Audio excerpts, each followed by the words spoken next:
Hello friends, welcome to एदा investment academy. Good morning. आज की ताज़ा खबर में हमेशा की तरह स्वागत है आप सबका। वीडियो को शुरू करेंगे। सबसे पहले ग्लोबल न्यूज़, फिर कुछ इंडिया स्पेसिफिक, कुछ स्टॉक स्पेसिफिक न्यूज़ में। वीडियो को लास्ट तक आज भी देखेगा क्योंकि एक छोटा सा नॉलेज सेक्शन है। और एक इम्पॉर्टेंट अनाउंसमेंट भी है। अगर आपको नहीं पता, हमने फ्राइडे को वैसे सत्संग में बता दी थी, लेकिन अगर आपने नहीं सुनी है तो बैंगलोर में we are planning a session right on 21st of December, which is a Sunday morning में 10 से 10 AM से अराउंड लंच 2 बजे तक चलेगा सेशन।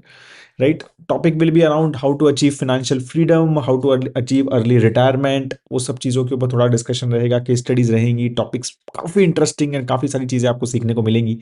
ठीक है। And so more details you can check and you can book your slot and your seat. तो आप कमेंट सेक्शन में जो पिन करके मैंने डाल दिया है link, you can get all the details from there. If you still have any question तो आप हमारी वेबसाइट पे, व्हाट्सएप पे या कॉल भी हमारे नंबर्स पे कर सकते हैं। वीडियो स्टार्ट करते हैं। ग्लोबल न्यूज़ में मेजरली यही चल रहा है कि इंटरेस्ट रेट कट जो है दिसंबर में यूएस के इस की ऑलमोस्ट सर्टेनिटी बढ़ती जा रही है। एंड दैट्स वाई थोड़ा सा मार्केट्स पॉजिटिव रहे एक आध दो दिन लास्ट। राइट, और मतलब अभी फिर से silver and gold has started going up expectation of rate cut की वजह से। राइट, तो वो सारी चीज़ें, फिर बिटकॉइन भी थोड़ा सा लो पॉइंट से अब थोड़ा सा बढ़ गया है। तो वो सारी चीज़ें जो हैं वापस वो एक पॉजिटिव आ गई है। जो बीच में थोड़ा ऐसा हो गया था शायद रेट कट नहीं होगा, बट अभी फिर से एक्सपेक्टेशन ऑफ रेट कट जो है वो बढ़ती ही जा रही है। राइट, तो इसीलिए थोड़ा सा मार्केट जो है उसके लिए पॉजिटिव वहां पर सेंटिमेंट्स थोड़े आई वुड से जो है वो पॉजिटिव वहां पर चल रहे हैं। बाकी अगर हम इंडिया स्पेसिफिक अगर हम बात करें, राइट, तो Russian president prime Putin is planning to be in India, I think this week. So that will be important from perspective of कि कुछ अनाउंसमेंट होती हैं oil related, right, crude oil related, क्योंकि अब यूएस एंड इंडिया का trade deal में भी ये काफ़ी सारी बात हो रही है कि भाई इंडिया को रिड्यूस करना है रशिया से ऑयल। तो उसके ऊपर कुछ बात होती है, क्या कुछ आंसर्स आते हैं तो we will know better. And of course from the defence perspective as well, right, and other overall geopolitical perspective as well, Ukraine and Russia war and all those things. तो उसके ऊपर थोड़ा चर्चा रहेगी एंड ध्यान रहेगा मार्केट्स का भी कि क्या वहाँ पर कुछ अनाउंसमेंट मेजरली रहती हैं तो। राइट, अब जो है जब से टैरिफ लगा है यूएस का 50% ऑन इंडिया, तो कुछ कुछ नंबर्स अभी जैसे एटलीस्ट सितंबर अक्टूबर के नंबर्स आने शुरू हो गए हैं। राइट, तो थोड़ा सा आइडिया लगने लगा है कि इम्पैक्ट एक्चुअल में कितना था, राइट, इन टैरिफ्स का। तो ऑफ कोर्स मतलब ये एक्सपेक्टेड ही था कि बहुत ज़्यादा इकोनॉमी पे इम्पैक्ट नहीं होगा, बट कुछ कुछ सेक्टर पे ज़्यादा इम्पैक्ट था। तो उसके ऊपर भी थोड़ा सा चर्चा करते हैं। तो जेम्स एंड ज्वेलरी सेक्टर है ना, जैसे उसमें वैसे 76% जो है सितंबर में एक्सपोर्ट गिरा था हमारा, 76%। राइट, लेकिन अगर हम ओवरऑल कैटेगरी देखते हैं वो सिर्फ 1.5% ही गिरी। क्यों? क्योंकि यूएई में 79% बढ़ गया एक्सपोर्ट। ठीक है, हांगकांग में बढ़ गया, बेल्जियम में बढ़ गया। तो ये सारी चीजें अब वहां से यूएस गया है या फिर भाई उनको भी रिक्वायरमेंट थी, थोड़ा बेटर प्राइस पे चीजें वहां पर दी गई हैं, वो will have to check. Right, but थोड़ा बहुत डाइवर्जन तो एक्सपेक्टेड है ही। मतलब ये है कि भाई यूएई से वहां गया हुआ यूएस में। ऐसे ऑटो कंपोनेंट का यूएस में एक्सपोर्ट 12% से गिरा। अगेन काफी बड़ा हमारा डिपेंडेंस है यूएस पे ऑटो कंपोनेंट पे। राइट, लेकिन एक्सपोर्ट्स जो है ना, इंटरेस्टिंगली सितंबर में बढ़ा है 8% ऑटो कंपोनेंट का। ठीक है, इंटरेस्टिंग है ये। फिर मरीन प्रोडक्ट्स के ऊपर काफी बात हमने की थी कि मरीन प्रोडक्ट्स पे भी इम्पैक्ट है। ठीक है, तो 25% से बढ़ा है मरीन, स्पेशली चाइना ड्रिवन और जापान ने मरीन, और थाईलैंड, इन तीनों ने मरीन जो है प्रोडक्ट्स हमारे काफी जबरदस्त ग्रो जो है वो सितंबर और अक्टूबर में हुई है इसमें। तो अब स्पोर्ट्स गुड्स में भी 40% डिपेंडेंस थी यूएस पे, वहां पर 6% ही डिक्लाइन है अक्टूबर में overall. Right, so cotton garments है, जैसे कॉटन जो एक्सपोर्ट था उसकी भी अच्छी खासी डिपेंडेंस थी। राइट, और वो लेकिन वो गिरा, मतलब डिमांड जो है वो 25% गिरी यूएस से, लेकिन वो ओवरऑल 6% ही गिरा। तो बेसिकली क्या है, अभी अर्ली नंबर्स हैं ये, राइट, बट ये है कि इंडियन एक्सपोर्टर्स कुड मैनेज कि भाई या तो दूसरे के थ्रू वहां पहुंच गया या दूसरी मार्केट्स में एक्सपोर्ट बढ़ गया। थोड़ा बेनिफिट जो है वो मेरे को लगता है कि इंडियन करेंसी की डिप्रिशिएशन का भी हुआ है। राइट? तो वो इम्पैक्ट जो 50% का था वो थोड़ा सा वहां पर कम हो गया है। तो वो भी सब फैक्टर्स मेरे को लगता है रहे हैं। We will discuss about it, ये थोड़ा नॉलेज सेक्शन का भी पार्ट मैंने यहाँ पर बोला है, लेकिन we will discuss more in that. तो चीजें यही है कि मतलब टैरिफ्स जो है, बार बार ये कहा जाता है ना कि टैरिफ्स जो है वो मोस्टली सक्सेसफुल नहीं होते, it's more of a rhetoric, इसका एक्चुअल इम्पैक्ट जो है वो शायद इतना नहीं होगा, वो अभी तक तो देखने में नजर आ रहा है, but again we will have to see it more, right? Numbers 2 3 4 महीने में और जो है यहाँ पर क्लैरिटी आएगी, राइट? बाकी अब यहाँ मतलब हमारी एमपीसी मीटिंग है, राइट? आरबीआई की जो मीटिंग होती है जिसमें इंटरेस्ट रेट डिसाइड होते हैं। तो अब हाँ, जीडीपी नंबर के बारे में हमने बात नहीं की है फ्राइडे को। तो जीडीपी नंबर इंडिया का एक्सेप्शनल आया है, राइट? तो 8.2% का जीडीपी ग्रोथ हुआ है जुलाई सितंबर इस वाले उसमें, राइट? तो उसकी वजह से अब ये माना जा रहा है कि भाई ये रेट कट थोड़ा बहुत इंडिया वाले भी एक्सपेक्ट कर रहे थे, क्योंकि भाई इन्फ्लेशन जो है वो बहुत कम आया ना, सीपीआई इन्फ्लेशन भी जो अभी अक्टूबर का इन्फ्लेशन आया। तो ये था कि भाई अब इंटरेस्ट रेट कट इंडिया में भी होने चाहिए, क्योंकि एक तो यूएस भी थोड़ा सा आपको बेनिफिट दे रहा है ना, यूएस में भी कट हो रहे हैं तो इंडिया में भी एक्सपेक्टेड है। बट अब जो है ये इस तरह के बम्पर जीडीपी नंबर्स के बाद हो सकता है कि इंटरेस्ट रेट कट दिसंबर में ना हो, राइट? क्योंकि भाई अगर इकोनॉमी अच्छी चल रही है तो आरबीआई के पास क्या रहता है, ये फ्यूल होता है, यही तो उनकी मेन करेंसी है ना। यही तो मेन पावर है कि इंटरेस्ट रेट मैनेज करने की। तो अगर इकोनॉमी अच्छी चल रही है तो टिपिकली बैंक्स जो है, सेंट्रल बैंक्स, वो इंटरेस्ट रेट कट नहीं करते हैं। तो उनको लगता है कि ठीक है, इसको बाद में देखते हैं, जब थोड़ा सा ग्रोथ स्लो होने की चांस है जब देखेंगे, अभी क्यों करें।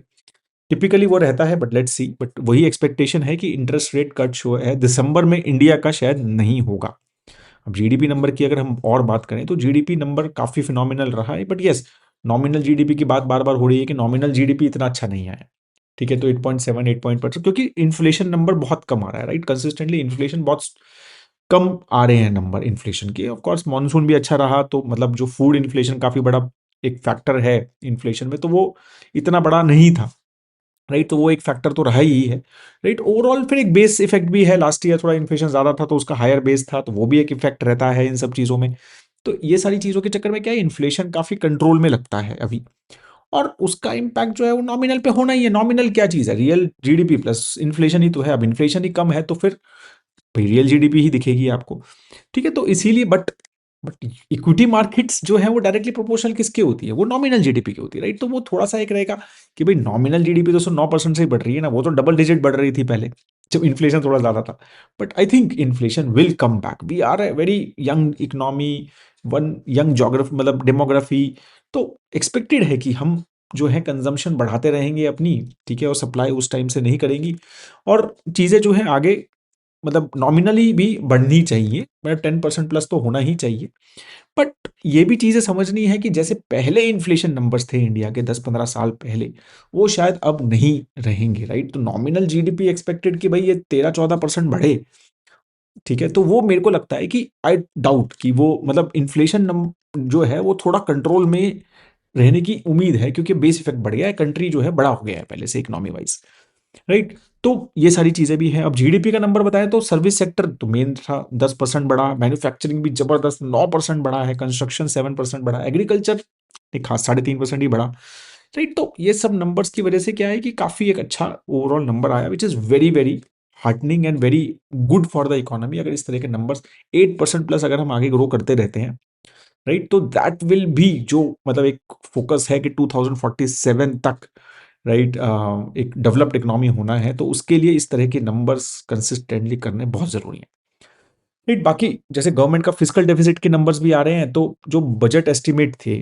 टिल अक्टूबर, तो वो 52% जो है उसका टच हो गया है, राइट? 5 अक्टूबर तक, राइट? तो उस हिसाब से वो एक मतलब एट पेस चल रहा है। केपेक्स 32% से बढ़ गया है। अगर हम ओवरऑल बात करें तो अगेन लास्ट ईयर तो इलेक्शन थे, राइट? तो I think not a good number from last year के हिसाब से एक्सपेक्टेशन, बट एक अच्छा खासा जो है ये चीज यहाँ पर we are seeing a good growth overall in this numbers from the physical deficit में। जो नंबर है वो अच्छा खासा आ रहा है, but again we will have to see कि ऐसा ना हो कि फिजिकल डेफिसिट बढ़ जाए।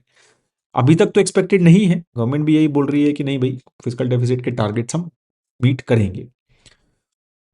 आईपीओस बहुत चल रहे हैं इंडियन मार्केट में, राइट? और मतलब मेरी कुछ इन्वेस्टमेंट बैंकर्स जो एक आध दो सब थे, मतलब जान पहचान के through through through through right. तो वो यही बोल रहे हैं कि नेक्स्ट 3-4 महीने और भी ज़्यादा आईपीओज जो हैं आने वाले हैं। काफ़ी सारे आईपीओज जो हैं वो अंडर प्रोसेसिंग हैं, और काफ़ी सारे आईपीओज आने वाले हैं। तो अभी मीशो का आईपीओ आई थिंक एक्सपेक्टेड है in this week only, right.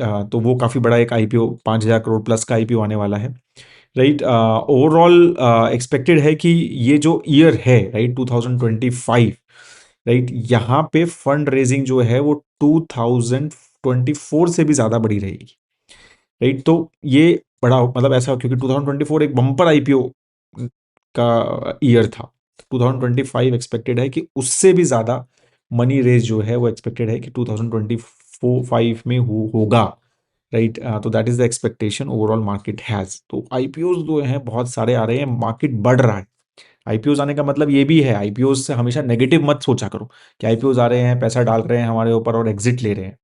देखो, इससे मार्केट भी बढ़ रहा है, ऑफ कोर्स उसके नेगेटिव पॉजिटिव सब चीजें हैं, बट एज एन इन्वेस्टर हमें तो खुश होना चाहिए कि हमारे पास मोर ऑप्शंस आ रहे हैं। सारे खराब थोड़ी ना होंगे सारी कंपनीज, अब वो भी हम फिगर आउट करेंगे। हमें आईपीओ में पार्टिसिपेट करना कोई जरूरी नहीं है, बट हमें फिगर आउट पता करेंगे कि कौन सी अच्छी कंपनी है कौन सी नहीं है। But for us more and more options are going up, our economies, our markets are becoming bigger and bigger, right. और दे आर, इट्स, इसमें अच्छी चीज है ना, आईपीओ आ रहे हैं तो मतलब ये है कि more money is coming in the market as well, right. तो ये overall it's a good thing overall, ठीक है, ये अच्छी चीज मानी जाती है। तो अब जैसा अभी इस हफ्ते क्या क्या एक्सपेक्टेड है, राइट। ऑफ कोर्स एक आरबीआई की एमपीसी मीटिंग के कमेंट्स और उनका, अगर इंटरेस्ट रेट कम एक्सपेक्टेड नहीं है, बट अगर होता है तो वो एक काफ़ी बड़ा फैक्टर रहेगा, राइट। बाकी ऑटो सेल्स नंबर आज आ जाएंगे, राइट। तो फिर थोड़ा सा उसमें इकोनॉमी का एक थोड़ा सा पता चल जाता है, एक थोड़ा सा अर्ली इंडिकेटर होता है। इकोनॉमिक यूएस के भी कुछ डेटा अभी तक आई नहीं है, तो वो भी थोड़ा सा डिले चल रहा है वहाँ पर, राइट। अभी इवन जो है वहाँ की गवर्नमेंट का शटडाउन खत्म हो गया है, बट अभी भी कुछ कुछ नंबर्स नहीं आए हैं। तो पीसी कोर, पीसी इन्फ्लेशन, सितंबर के नंबर्स जो हैं वो अभी भी पेंडिंग हैं, राइट। तो वो भी आएंगे तो उससे भी थोड़ा सा चीज़ें पता चलेंगी क्या चल रहा है वहाँ पर इन्फ्लेशन वगैरह का। फिर US India trade deal will be a very very important, मतलब बार बार ये बात चल रही है कि इस एंड तक खत्म, मतलब हो जाएगा कुछ ना कुछ, ट्रेड डील का फर्स्ट या सेकंड पार्ट तक कुछ ना कुछ ड्राफ्ट हो जाएगा, साइन हो जाएगा, बहुत बात चल रही है। वो बहुत बड़ा फैक्टर रहेगा मुझे लगता है कि मार्केट्स के लिए, स्पेशली फॉरेन इंस्टीट्यूशन इन्वेस्टर्स के लिए, trade deal with US is a very very important factor for Indian, मतलब एक काफी इंपॉर्टेंट फैक्टर रहेगा। होपफुली वो जल्दी हो जाना चाहिए। तो वो भी चीजें जो है एक फैक्टर में रहेंगी ओवरऑल, ठीक है। तो ये सारी चीज़ें हैं। बाकी अगर हम कुछ इंडिया कंपनी स्पेसिफिक न्यूज़ के बारे में बात करें तो अदानी ग्रुप का चल रहा है कि almost they will invest $5 billion in Google's India AI data centre project. तो बीच में गूगल ने $15 बिलियन अनाउंस किया था ना कि भाई हम एआई डेटा सेंटर इंडिया में, आंध्र प्रदेश में लगाने वाले हैं, राइट। उसमें अदानी कह रहा है कि they are going to spend $5 billion as well, right. उनकी एक कॉनेक्स करके कंपनी है जो जेवी है अदानी एंटरप्राइज का, right. So they are saying they want to collaborate in India's data center capacity, just not just with Google, with others as well, right. तो यहाँ पर भी चल रहा है, तो they are also becoming a bigger and bigger player in this. कुछ numbers आए from the overall, अगर हमें TRAI का, ट्राई जो है जो टेलीकॉम रेगुलेटरी अथॉरिटी है, जो अक्टूबर के कुछ कुछ नंबर्स आए, तो क्या चल रहा है भाई इन कंपनीज का। तो एयरटेल जो है उसमें बढ़े, right. Users around 1.25 million users जो हैं उन्होंने बढ़ाए, तो काफ़ी अच्छा ग्रो हुआ। रिलायंस जियो ने भी ऑलमोस्ट 2 मिलियन यूजर्स बढ़ाए हैं। वोडाफोन ने 2 मिलियन यूजर्स खोए हैं, कम हुए हैं उनके। बीएसएनएल ने भी ऑलमोस्ट क्वार्टर मिलियन, 269,000 यूजर्स जो हैं वो बढ़ाए हैं। तो अब जो है मार्केट शेयर अगर हम बात करें तो जियो हैज़ ऑलमोस्ट 41%, एयरटेल 33%, वोडाफोन अब 17% पे आ गया है, गिरता जा रहा है उसका। और बीएसएनएल जो है वो 7.9% पे बेसिकली आ गया है। So this is how overall this market is growing. तो Vodafone is consistently losing market share, right? तो वो एक काफ़ी बड़ा नेगेटिव फैक्टर है। अगर हम मतलब उस पर्सपेक्टिव से, गवर्नमेंट पर्सपेक्टिव से देखें या प्राइस पर्सपेक्टिव से देखें, good for the investors in Airtel and Jio for sure. ठीक है। सो ये वो रही। बाकी लेंस कार्ड का रिजल्ट आया। अब लेंस कार्ड का रिजल्ट क्या, मतलब जब वो आता है ना, रिजल्ट आता है, आई एम श्योर आईपीओ आता है, सॉरी आईपीओ के बाद जो रिजल्ट आता है वो थोड़ा टाइम लगता है। तो उसमें थोड़ा सा उनको वो रहता है। वैसे तो 15th लास्ट डे थी, बट एक्स्ट्रा टाइम मिलता है उनको क्योंकि आईपीओ आया था। तो 20% प्रॉफिट गेन हुआ overall, which was I think decently good. 21% revenue from operations बढ़ा है, राइट। इंडिया से ही मेजरली अभी तक तो ग्रोथ आ रहा है, इवन दो उनका इंटरनेशनल बिजनेस भी अच्छा ग्रो हो रहा है, राइट। तो अगेन मतलब काफी इंटरेस्टिंग सेक्टर तो काफी अच्छा है ही। आईवेयर ओवरऑल सेक्टर बहुत अच्छा है, and I think they are one of the now a big player in it as well. ठीक है, तो काफी इंटरेस्टिंग कंपनी है। वैल्यूएशंस के ऊपर काफी ज्यादा डिस्कशंस होते ही रहते हैं, तो we will also understand this more and more. अभी तो आईपीओ आया है, एक रिजल्ट आया है, एक दो रिजल्ट आने दो। यज्ञा will also I am sure start covering this company very very very soon. ठीक है।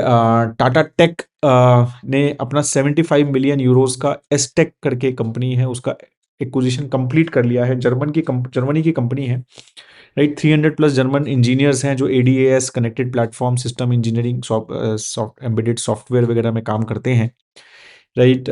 सो काफी बड़ा ईआर&डी प्लेयर है टाटा टेक भी, राइट। मतलब similar work which I think in auto sector majorly they do something similar to what I think KPIT and all these. They तो competitors एक तरह से हैं ये, राइट। मेजरली ऑटो सेक्टर में they are a big player in the ER and D sector perspective. Tejas network की भी एक न्यूज थी। तो basically they have received 85 crore, almost 84.9 crore from the telecom PLI scheme. तो एक टेलीकॉम की पीएलआई स्कीम थी, तो गवर्नमेंट से उनको वो पैसा रिलीज हो गया है, राइट। तो मेजरली अब थोड़ा सा ही पैसा बचा है, तो उनको ये पीएलआई स्कीम से पैसा मिलना था, तो now they have got that money from the government. So ये again one more news was there. So that is all the major news from today. अब हम बात करते हैं आज के नॉलेज सेक्शन की। क्विकली बात करेंगे। अगेन जैसे मैंने बोला था कि ये काफ़ी अच्छा जेपी मॉर्गन का एक आर्टिकल था, एक मतलब वन पेजर बेसिकली, कि इंडियन करेंसी गिर रही है ना, मतलब ऑलमोस्ट 90 के आसपास आ गई है। और हमने ये फ्राइडे सत्संग में भी परिमल से मैंने सवाल पूछा था, तो सिमिलर ही आंसर दिया था, राइट। तो it's a strong case for a weaker रूपी, राइट, कि भाई इंडिया की करेंसी वीक हो रही है ना, तो इसका इंडिया को काफ़ी बेनिफिट हो रहा है। रीज़न जो इन्होंने बताया, और ऑफकोर्स वो टैरिफ रिलेटेड ही है, कि अभी जो टैरिफ लगे हैं ना, तो क्या हो गया है कि टैरिफ तो सब जगह लगे, अब हमारे ज़्यादा लगे। तो जब ज़्यादा लगे हैं तो क्या होता है कि अब वो हमें ये देखना है कि वो उनका कितना लगा, हमारा कितना लगा, और गैप कितना है। अब वो गैप कैसे फिल करना है कि भाई अगर इंडियन करेंसी को हम थोड़ा बहुत गिरा दें, राइट, तो क्या होता है कि वो एक कुछ लेवल तक वो गैप फिल हो जाता है, ठीक है ना। क्योंकि भाई बेसिकली क्या है, अब गिरने का मतलब क्या होता है ना, कि एक्सपोर्टर्स के लिए बेनिफिट है ना, भाई मेरा सामान तो $10 में था, अब मुझे पहले 80 रुपये मिल रहे थे, अब 90 मिल रहे हैं, ठीक है। तो जब भी 90 मिल रहे हैं तो मैं थोड़ा डिस्काउंट भी दे सकता हूँ, मैं 80 भी ला सकता हूँ, आई एम ओके, ठीक है। तो ये सारी चीजें बेसिकली करेंसी डिप्रिसिएशन का एक्सपोर्टर्स को बेनिफिट मिलता है, क्लियर है ये। तो वही उन्होंने कहा है कि भाई ये चीज होती है। अब नुकसान भी होता है। अब नुकसान क्या, इंपोर्टर्स को नेगेटिव होगा, इंपोर्टर्स के लिए महंगा हो जाएगा ना, उनको 90 रुपए दे के अब $1 मिलता है, मतलब ठीक है ना। तो अब उनके लिए तो भाई क्या, इंपोर्टर को तो पैसे देने हैं ना, तो उनको 90 रुपए निकालने और फिर $1 देना है, तो इंपोर्टर के लिए नेगेटिव है। अब इंपोर्ट में क्या है कि भाई इंडिया बहुत बड़ा क्रूड ऑयल इंपोर्टर है, तो वो एक मेजर नेगेटिव पॉइंट हो जाता है कि भाई हम एनर्जी इंपोर्टर है, तो हमारे लिए इन्फ्लेशन वगैरह का हमारा भाई पेट्रोल महंगा हो जाता है। बट सबसे बेनिफिट इंडिया की क्या चीज़ है कि पेट्रोल प्राइसेस, मतलब ग्लोबली पेट्रोल प्राइसेस काफ़ी काफी कंफर्टेबल पोजीशन पे 61-62 के आसपास चल रहा है, तो ये तो बहुत कंफर्टेबल पोजीशन है इंडियन पर्सपेक्टिव से, राइट। तो इसीलिए वो चीज मैनेज हो रही है अभी। तो हमारा करंट अकाउंट डेफिसिट्स वगैरह इंडिया के ज्यादा नहीं है, गोल्ड ही मेजरली हम इंपोर्ट कर रहे हैं अभी तो, राइट। मतलब जो मेजर करंट अकाउंट डेफिसिट का एक्चुअल फैक्टर हो रहा है, बट रुपी डिप्रिशिएशन का जो इम्पैक्ट है ना, वो ज्यादा नहीं हो रहा है, क्योंकि इन्फ्लेशन भी काफी कंट्रोल में है, ठीक है। और मतलब जो एक्सटर्नल डेट वगैरह जो है वो भी इंडिया का कुछ ज्यादा नहीं है, ठीक है। और क्रूड ऑयल के प्राइसेस बहुत अच्छे हैं। तो इसके चक्कर में क्या है कि इवन दो मतलब हम अपनी करेंसी डिप्रिशिएट हो रही है या फिर आरबीआई होने दे रही है, कुछ भी आप बोल सकते हो, तो इसका जो बेनिफिट है ना, वो एक्सपोर्टर्स को मिल रहा है।